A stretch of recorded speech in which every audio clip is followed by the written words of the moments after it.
Scam করেছি। আমাদেরই মন মেজাজ একটু খারাপ আছে একটা ঘটনার জন্য।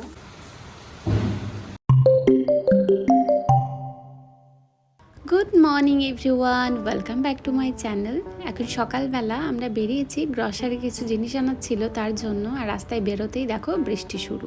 জিনিস নিয়ে আমরা এবার ফিরছি বাড়ির পথে। বাইরে বেরিয়েছি যখন আর একটু লেটও হয়ে গেছে, তাই ভাবলাম বাইরেই ব্রেকফাস্টটা সেরে ফেলি। আমাদের বাড়ির একদমই কাছে একটা দোকান আছে যেখানে খুব ভালো আটার পরোটা আর ইডলি পাওয়া যায়, আর দামটাও খুবই কম। এই যে দোকানটায় চলে এসেছি, এখানে এক প্লেট ইডলিতে 3টে ইডলি থাকে আর 20 টাকা দাম মাত্র। আমি এখানে সবসময় ইডলিটাই খাই, তাই আজও ইডলিটাই খেয়েছি, কিন্তু ভিডিওটা নিতে ভুলে গিয়েছি। আর জয় খাই এখানে আলু পরোটা। এখানে ব্রেকফাস্ট সেরে তারপর বাইরে 1 কাপ করে চা খেয়ে ফিরলাম বাড়ি ফিরেই শুরু করে দিয়েছি রান্না বান্না। এখন 10:30 বাজছে। দেরি হচ্ছে দেখে আমি যখন গিয়েছিলাম তখন আমি চালটা ধুয়ে রেখে গেছিলাম, তো দেরি হচ্ছে দেখে গাম্বুকে বললাম ভাতের গ্যাসটা জ্বালিয়ে দিতে, তো গাম্বু জ্বালিয়ে দিয়েছিল। এসে আমি এখন অফ করে রেখে দিলাম। আর এদিকে এই গ্যাসে বসিয়েছি করলা সিদ্ধ করতে। গাম্বুর তো সুগার আছে, ওই জন্য মাঝে মাঝে একটু করলা সিদ্ধ, একটু তেতো জাতীয় কিছু দিতে পারলে খুব ভালো হয়, তাই এখানে করলা সিদ্ধ বসিয়েছি। আর চিকেনটা এখানে বের করে রেখে দিয়েছি, ওর সাথে হবে চিকেন। আর এদিকে সবজি কাটতে শুরু করেছি, ভিন্ডি কাটছি, এটা দিয়ে বানাবো সর্ষে পোস্ত দিয়ে ভিন্ডি। আর 2টো পটল কেটেছি, পটল ভাজা করব। ওটা গাঙ্গুর আর আমার জন্য। জয় পটল খায় না, পটলের তরকারি, পটলের ভাজা এসব কিছুই জয় খায় না, তাই ওর জন্য আর বানাইনি। ও চিকেন আর এইটা খাবে, আর আমাদের জন্য শুধু পটল ভাজা। দোকান গিয়েছিলাম, মুড়ি শেষ হয়ে গেছিলো মুড়ি আনার জন্য, আর তার সাথে নিয়ে এলাম এই বাদামটা। এটা আগের মান্থে এনেছিলাম, আগের মান্থে এত বেশি খেয়েছি যে মান্থ শেষ হওয়ার আগেই বাদামটা শেষ হয়ে গেছে। এটা 500 প্যাকেট, 1 কিলো পরে 160 টাকা, মানে এই প্যাকেটে 80 টাকা দাম নেয়। তো আগের মান্থ থেকে আমি এই বাদামটা আনা শুরু করেছি। তার আগে আমি ওই লাল যে বাদামটা হয়, কাঁচা যে বাদামটা, ওইটা কিনতাম। ওই বাদামটা স্বাদে খুব ভালো লাগে, কিন্তু ওই বাদামটার একটা সমস্যা কি, কিছুদিন পর পরই খুব বাজেভাবে পোকা লেগে যায়, একদম গুঁড়ো গুঁড়ো গুঁড়ো গুঁড়ো সাদা সাদা হয়ে যায়, আর পুরো ভেতরটা ফাঁপা হয়ে যায়, আর পুরো বাদামটা ফেলা যায়। লাস্ট মান্থের আগের মান্থে ওই করে আমার অনেকটা বাদাম ফেলা গিয়েছে, সেই জন্য ওই বাদামটা কেনা ছেড়ে দিয়েছি। আর এই বাদামটার প্লাস পয়েন্ট কি, প্রথম কথা ভাজা নয়, সেই জন্য রোস্টেড বাদাম হেলদি আছে, স্ন্যাক্সও এটা খেতে পারি। আর তাছাড়া যখন পোহা বানাই, তারপর ঝাল সিমুই বানাই, তখন আর আলাদা করে বাদাম ভাজি না, বানিয়ে নিই খাবারটা, দিই তারপরে ওপর থেকে ছিটিয়ে দিই। খেতেও ভালো, খাটনিও কম, সব দিক দিয়ে ভালো।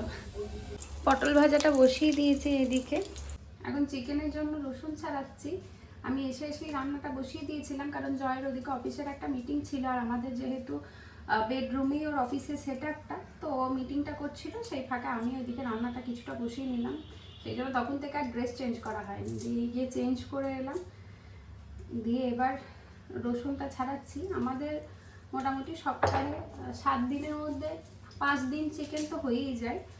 মানে আমরা এখন প্রোটিন বেস ডায়েট করার চেষ্টা করি। একদম কিটো ডায়েট আমাদের বাঙালিদের পক্ষে করা সম্ভব নয়। জয়ের যখন ফ্যাটি লিভার হয়েছিল তখন ও কিটো ডায়েট করেছিল কয়েক দিনের জন্য। এবার কিটো ডায়েট মানে ধরো কোনো কার্বস ইনটেক করা যাবে না। আর আমরা বাঙালি মানে ভাত ভাত রুটি এগুলো আমাদের একটা ইমোশন, এবার ওগুলো ছাড়া তো সম্ভব নয়। তো আমরা কিটো ডায়েট করি না, আমরা কি করি, প্রোটিন বেসড ডায়েট করি, কার্বস কম ইনটেক করি।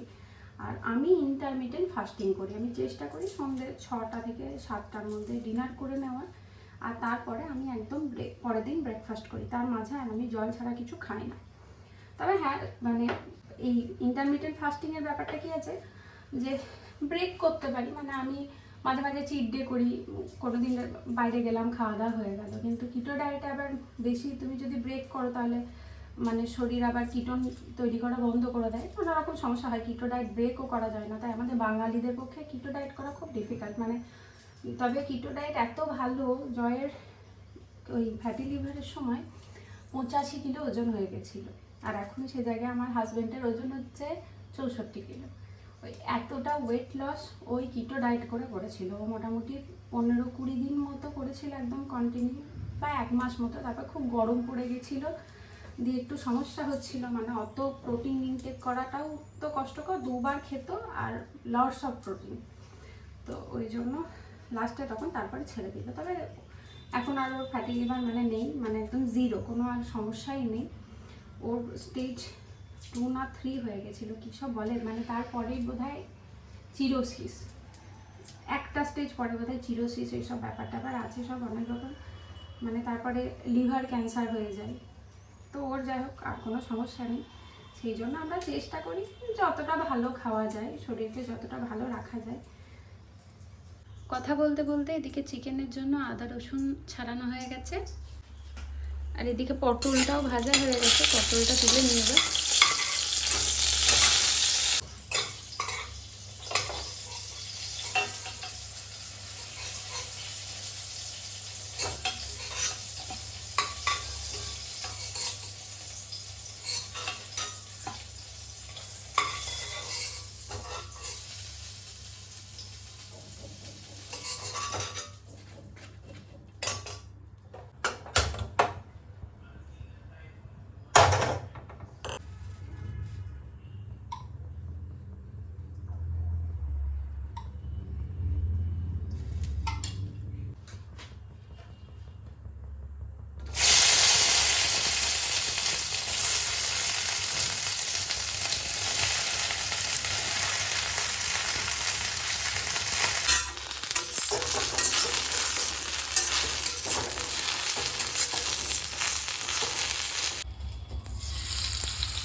রবিবারে যখন বাজার করতে গেছিলাম, বাজার থেকে কাঁচা আম এনেছিলাম, মনেই ছিল না। এই ফ্রিজে যখন টমেটো আনতে গেলাম তখন দেখছি যে কাঁচা আম আছে, একটু কাঁচা আমের চাটনি বানাই। এই বছর এখন অবধি চাটনি একদিন খেয়েছিলাম, সে একদম ছোট্ট ছোট্ট যে আমগুলো হয় ওই আমের খেয়েছিলাম, তাছাড়া আমের চাটনি খাওয়াই হয়নি।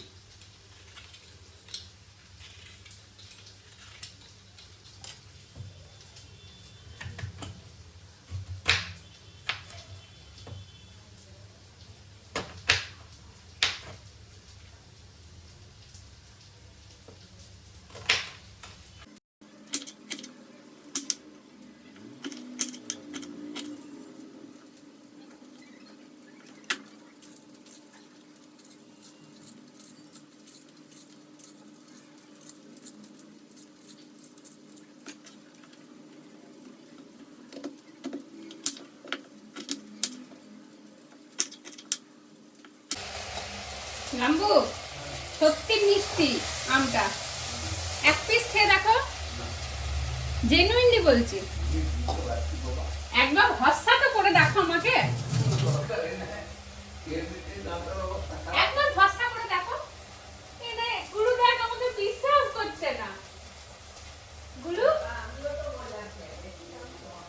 একটু খেয়ে দেখো, এটাকে একটু কোনা আমি কেটে দিচ্ছি। না আমি তো খাচ্ছি, এখন আছে, একটু খেয়ে দেখো। এটা মিষ্টি, এটা বিশ্বাসই করছে না। আরে সেই কাঁচা মিঠা আম হয় না, সেই আম এটা।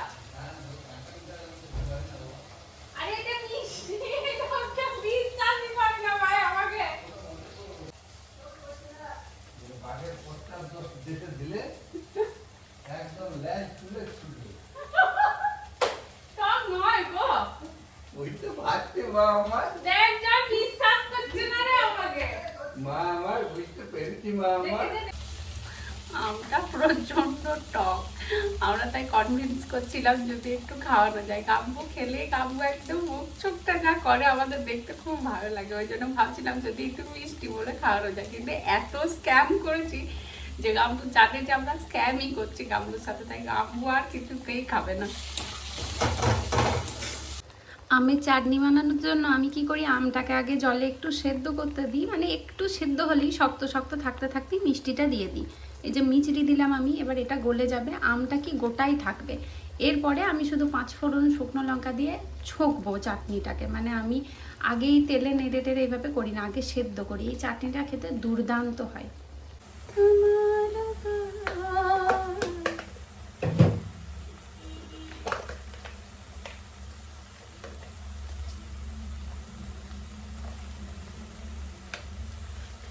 আমার মন মেজাজটা একটু খারাপ আছে, চেষ্টা করছি খুশি থাকার, আমার বলে নয়, আমাদেরই মন মেজাজ একটু খারাপ আছে একটা ঘটনার জন্য। বিয়ে রিলেটেড একটা ঘটনা। বিয়ে আমার অনেক দিনই হয়ে গেল। আজকে এটা তোমার এপ্রিল মাস চলছে, আজকে এপ্রিলে বোধহয় 29 তারিখ। তো আমার বিয়ে হয়েছে 2024 জানুয়ারিতে। তো 1 বছর 3-4 মাস হয়ে গেল বিয়ে। তবে একটা ইনসিডেন্টের জন্য আমাদের মনটা কারোরই ভালো নেই। তবে তোমাদেরকে শেয়ার করব। ব্যাপারটা হচ্ছে কারোর সাথে তো শেয়ার করতে হবে কোনো কিছু, সব কিছু মনের মধ্যে রাখতে ভালোও লাগে না, মনটা খারাপ আরও হয়। আর আমার মনে হয় তোমাদের জানাও দরকার। অনেকেই আছো নেক্সট যারা বিয়ে করবে, আবার অনেকে আছো আমার ঘটনাটার সাথে রিলেটও করতে পারবে, তাই তোমাদের সাথেই অবশ্যই শেয়ার করবো। তবে ওটা একটা অন্য ভিডিও আমি শেয়ার করব আর কিছুদিন পরে। এখন আমি মানে কাজটা এখনো কমপ্লিট হয়নি, ওটা হয়ে যাক, আমি তারপরেই ভিডিওটা শেয়ার করব। আর আমি মেয়ে, তো যত হোক মেয়েরা একটু কি বাইরে থেকে হার্ট দেখালো ভেতর থেকে একটু বেশি ইমোশনাল হয়। জয়েরও হয়তো মনটা খারাপ, সবারই মনটা খারাপ, কিন্তু ব্যাপারটা হচ্ছে ও বাইরে তো প্রকাশ করে না। আমি খুব অল্পতে খুব ভেঙে পড়ি। এবার যেটা হয়ে গেছে সেটা আর কিছু করার নেই, আমার হাতে নেই। ব্যাপারটা হচ্ছে ওই জায়গাটা আমি আর রিক্রিয়েট করতে পারবো না। তবে কী হয়েছে না হয়েছে আমি এখনই কিছু বলছি না, অন্য ভিডিও আমি অবশ্যই শেয়ার করব। আমার মনে হয় মানে আমার ভিডিও দেখে আমি যদি কিছু মানুষকেও যদি হেল্প করতে পারি, আমারও ভালো লাগবে, তাদেরও হয়তো হেল্প হবে, বা আমিও একটু সান্ত্বনা পাবো। হয়তো অনেকেই আমার বিষয়টার সাথে রিলেট করতে পারবে, আগে তাদের সাথে হয়তো এরকম ঘটনা ঘটেছে। তো অবশ্যই শেয়ার করব, তবে কিছুদিন পরে।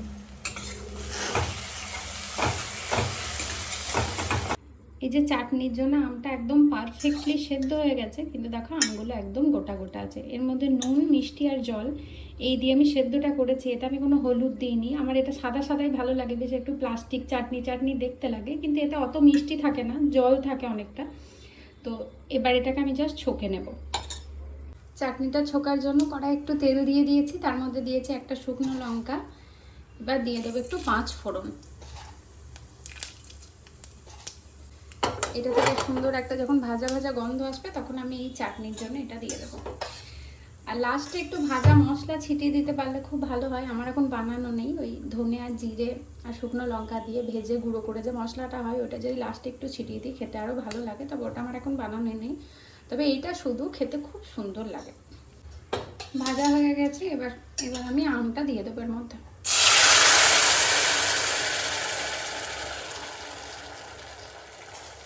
এই চাটনিটা একটু ফুটে গেলেই আমি নামিয়ে নেব। এটা এরকম টেক্সচার এরকম পাতলা পাতলাই হবে, একটু টক টক একটু মিষ্টি মিষ্টি নুন নুন। চাটনিটা খেতে দুর্দান্ত হয়, একবার বানিয়ে দেখতে পারো এইভাবে, খুব ভালো লাগবে।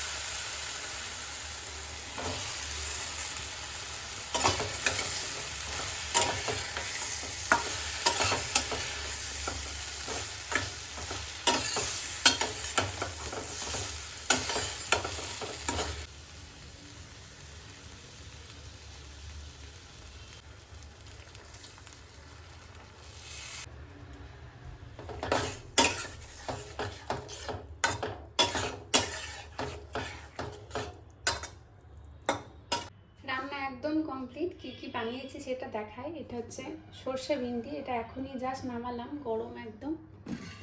এই যে নিচে আছে ভাত, আর এই যে এটা হচ্ছে পটল ভাজা আমার আর গাম্বুর জন্য,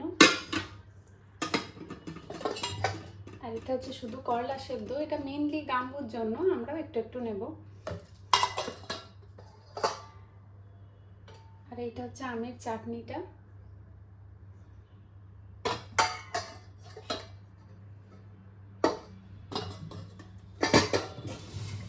আর এখানে আছে চিকেন কষা।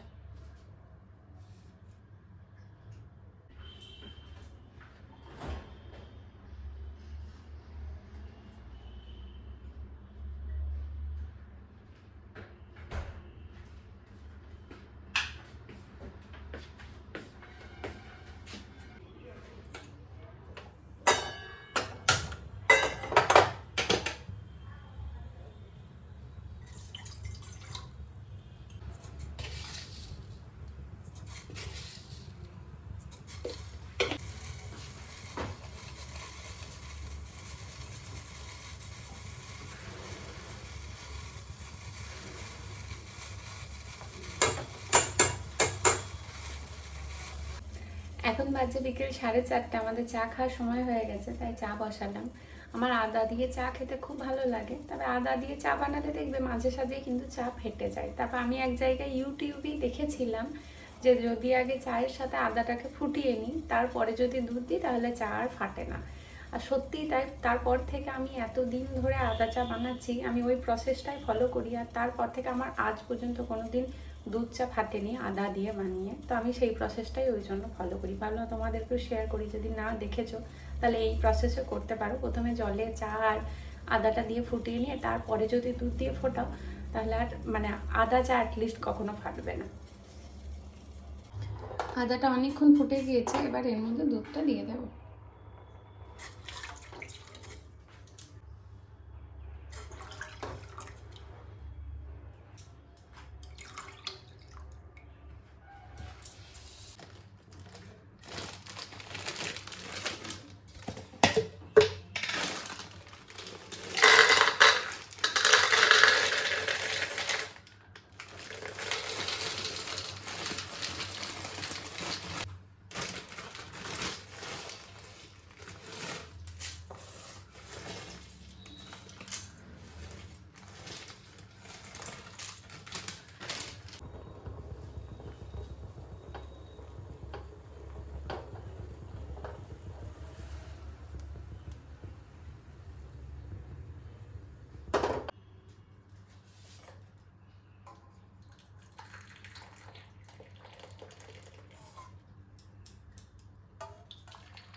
এই হচ্ছে আজকে আমাদের ডিনার।